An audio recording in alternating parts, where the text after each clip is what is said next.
चिंतन कर रहे हैं। आज पूज्य स्वामी जी महाराज साथ में हैं, आप सब आदरणीय उपस्थिति, भगवत प्रिय सज्जन बंधु, साधक जिज्ञासु मुमुक्षु जन, यहाँ जो प्रसंग चल रहा है तीर्थ का प्रसंग, एक तीर्थ है जो स्थिर रहता है और एक तीर्थ है जो चेतन है, चल प्रचल है। माता पिता चल प्रचल है कि वे तीर्थ, गुरु भी तीर्थ रूप है। तो इसलिए आगे का जो प्रसंग आ रहा है, पहले हम लोग जो पतिव्रता को यहाँ तीर्थ रूप दिखाया गया, फिर माता पिता को तीर्थ रूप बताए, अभी आगे गुरु को बताने जा रहे हैं। कथयिष्यामि अहं राजन् गुरुतीर्थमनोत्तमं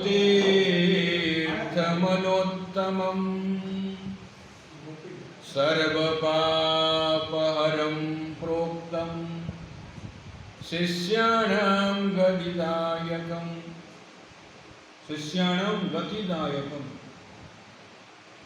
सर्वपापहरं। तो यहाँ कहते हैं गुरु जो तीर्थ है, देखो एक यहाँ आगे बताएंगे, सूर्य भी प्रकाश रूप है, चंद्रमा भी प्रकाश रूप है, दीपक आदि भी प्रकाश रूप है, लेकिन इन सबसे विलक्षण प्रकाश है ज्ञान। ज्ञान को भी प्रकाश स्वरूप कहा गया है।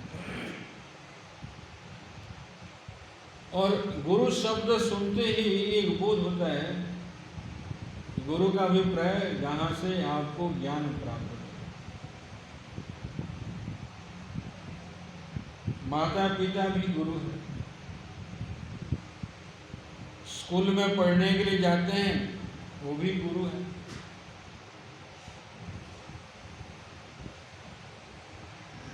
लोग मंत्र लेते हैं, जैसे गायत्री मंत्र ब्राह्मण क्षेत्र वैश्यों के लिए विधान है, तो जनेऊ संस्कार करके गायत्री उपासना करते हैं। तो उपासना बताने वाले भी गुरु हैं, लेकिन सबसे श्रेष्ठ जो है ज्ञान प्रदान करना है, जहां आपको तत्व ज्ञान की प्राप्ति हो।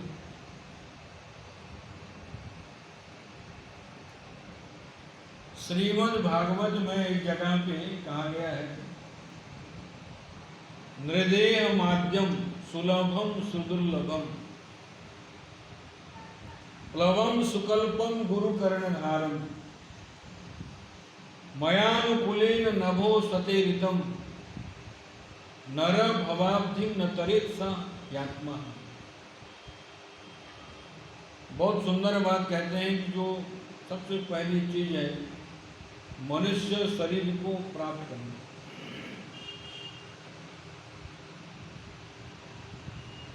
कहते हैं बहुत दुर्लभ है, लेकिन हम लोगों के लिए तो सुलभ हो गया, क्योंकि हम लोग मनुष्य शरीर में हैं। मनुष्य से इतर जो भी है वो तरस रहे हैं। अब कोई तिर्यक योनि में है, कोई स्थावर योनि में है, कोई दैव योनि में भी है, क्योंकि ज्ञान नहीं हो पाता है। इसलिए वो लोग सब जानते तो है, लेकिन ज्ञान नहीं हो पाता है। तो जब तक ज्ञान नहीं होगा तब तक बंधन रूप है। तो ये सब तरसते हैं मनुष्य शरीर प्राप्त करने के लिए। कहते हैं सुलभम सुदुर्लभम, जो सुदुर्लभ था वो हम लोगों के लिए दुर्लभ हो गया, सुलभ हो गया। दुर्लभ से दुर्लभ वस्तु सुलभ हो गया। कहने का मतलब भगवत कृपा है। प्लवम सुकल्पम, ये जो शरीर है ये सुदृढ़ नौका है। शरीर के माध्यम से मैंने मनुष्य शरीर से ही आप भव संसार से पार उतरेंगे। इसके माध्यम से गुरु कर्णधारम, गुरु उसमें नाविक है। नाव तो है लेकिन नाव चलाने वाला नहीं है, तो नाव इस पार से उस पार जाएगी क्या? नाव तो है लेकिन चलाने वाला नहीं है। और चलाने वाला भी प्रवीण होना चाहिए, चलाने वालों को ज्ञान होना चाहिए।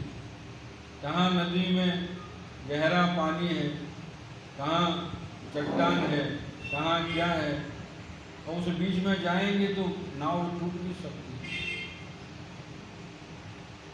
तो गुरु भी कुशल होना चाहिए।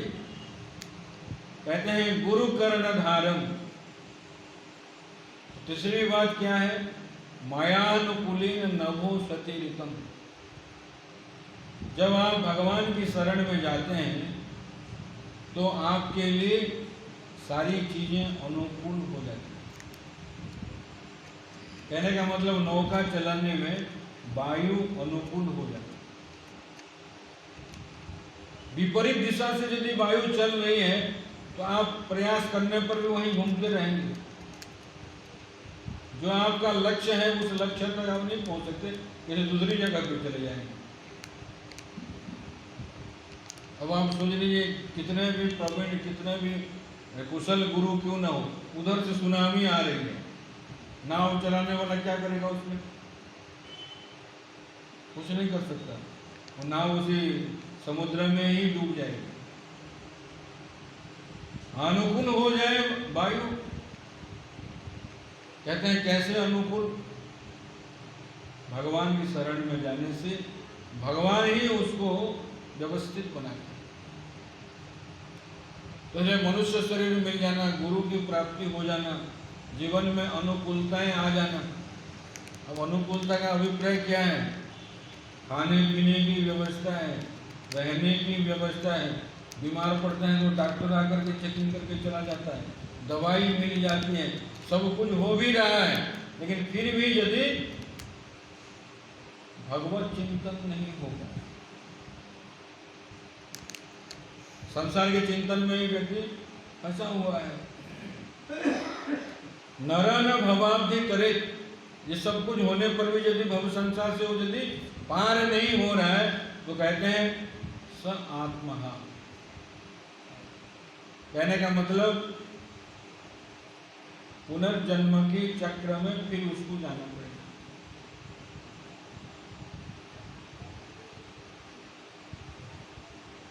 गुकार अंधकारत्वात्, गुकारस्तद निरोधकः, अंधकार निरोधित्वात् गुरुरित्य विधीयते। गुकार जो है अंधकार का प्रतीक है। गुरु दो शब्द है, दो वर्ण है।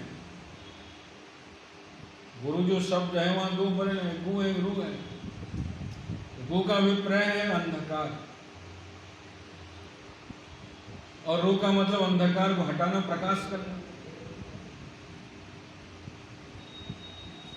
अंधकार को निरोध कर देंगे।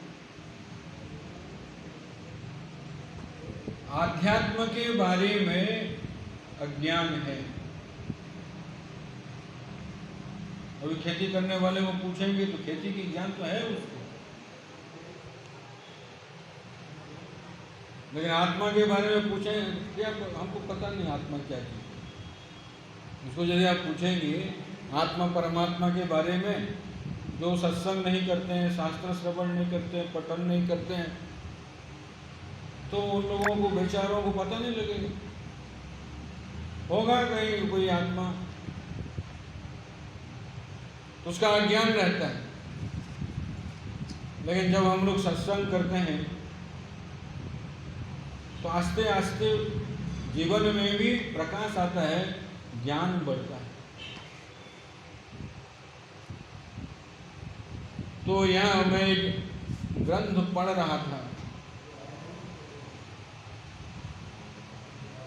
गुरु के पास जा करके क्या सीखना चाहिए। तो उसमें 16 चीजें बताई गई।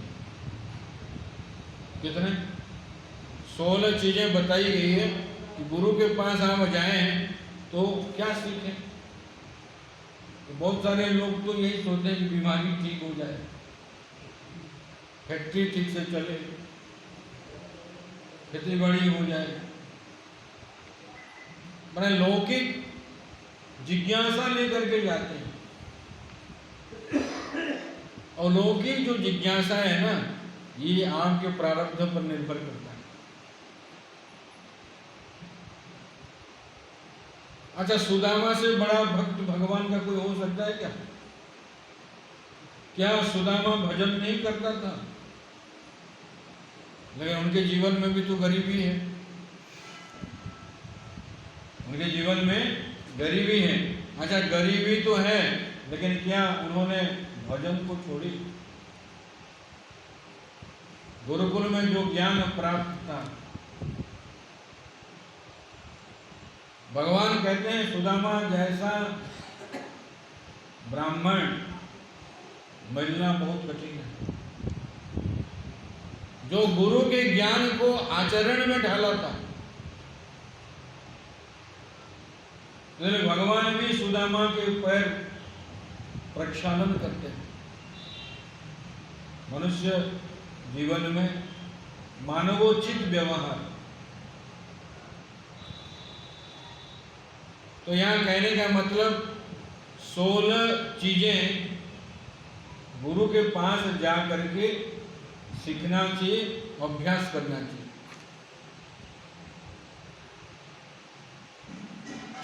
ब्रह्मचर्य का पालन कैसे करें? देखो, ब्रह्मचर्य, अब ब्रह्म ज्ञान आपको यदि प्राप्त करना है तो ब्रह्मचर्य का भी जैसे गृहस्थ व्यक्ति है, चलो उसको तो संतान की उत्पत्ति करना ही है, लेकिन ऐसा नहीं कि भोग विलास में ही जीवन नष्ट करते। बच्चा पैदा करें, ठीक है, आपको अनुभव हो गया और उसके बाद आप उसको छोड़ देते हैं। जो व्यक्ति भोग विलास में लगा रहता है तो वो संस्कार प्रबल हो जाता है।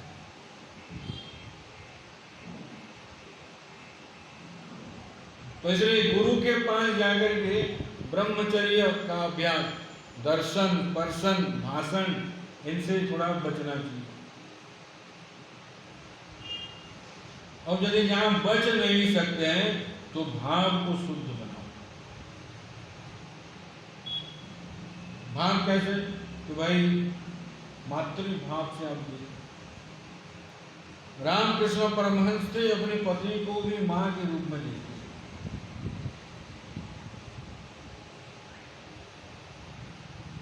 अच्छा, रामकृष्ण के लोग नाम लेते हैं कि दूसरों के नाम लेते हैं? लोग किसको याद करते हैं? जो लोग भोग बुद्धि से रहे उनको याद करते हैं कि रामकृष्ण को याद करते हैं? वो भी शादीशुदा से गृहस्थ थे।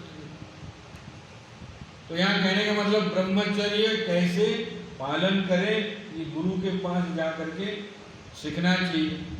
दूसरी बात, अहिंसा पालन करना चाहिए। तीसरी बात, सुख दुख में सम कैसे रहें, और इसका बोध सबको है, सुख भी है दुख भी है। सुख में हम लोग थोड़ा सा फूल जाते हैं, दुख में चेहरा लटक जाता है, सम नहीं हो पाते हैं। कहते हैं भगवान के शरण में जब आप चले जाते हैं और जो कुछ भी भगवान दे रहे हैं उसी से आप संतुष्ट हैं।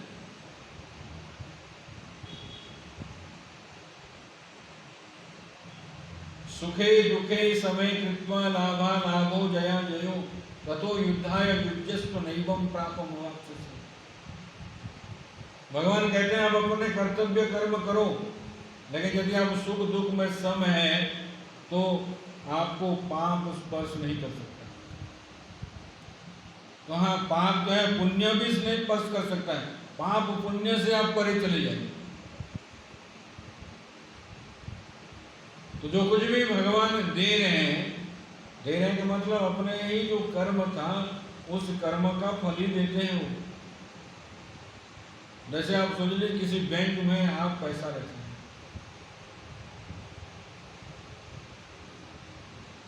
अभी उतार चढ़ाव चलता रहता है, बैंक में परसेंटेज कभी बढ़ जाता है कभी कम हो जाता है। अभी बहुत कम हो गया, अभी थोड़ा सा बैलेंस में आया है। अच्छा सोच लीजिए कोई 20 लाख रखा है, कोई 1 लाख रखा है और दोनों एक दिन बैंक में गए। 20 लाख वाला को ज्यादा मिलेगा, 1 लाख वाला को कम मिलेगा। वो कहेगा नहीं नहीं मैं भी टाइम पे आया हूँ, आप भी टाइम पे आए, एक ही बैंक में आए, मुझे कम कैसे मिला उसको ज्यादा कैसे मिला। वो ज्यादा रखा है तो ज्यादा मिलेगा, ज्यादा पुण्य आप किए तो सुख मिलेगा, कम पुण्य किए तो कम सुख मिलेगा, लेकिन मिलेगा अवश्य। जो आप रखे हैं वो आपको ब्याज के रूप में मिल रहा है।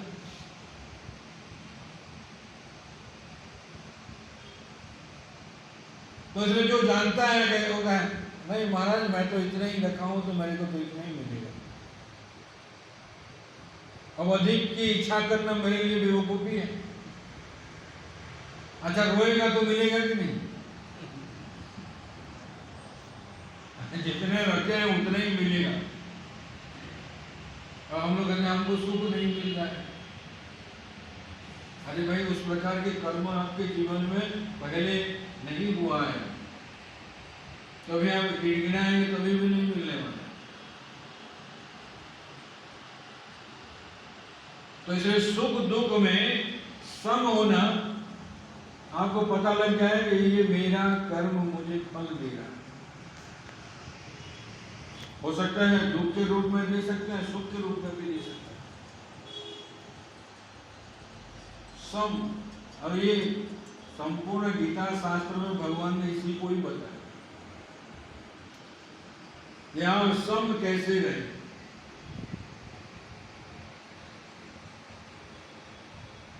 अच्छा हम लोग रामायण तो पढ़ते हैं, राम जी को वनवास दिए, राम जी कोई शिकायत नहीं, ये भगवान सिखा रहे हैं लीला के माध्यम से कि पिता की इच्छा है जो भी दे, उनकी संपत्ति है जो भी दे, किसी को क्या देंगे उन्हीं के ऊपर निर्भर करता है। लेकिन हम लोग नहीं, मैं तो कोर्ट करूंगा ना,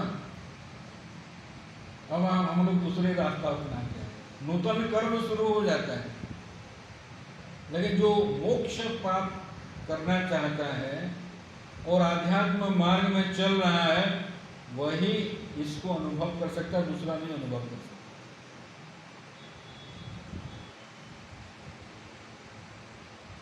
राम जी उसको खुशी खुशी स्वीकार करें।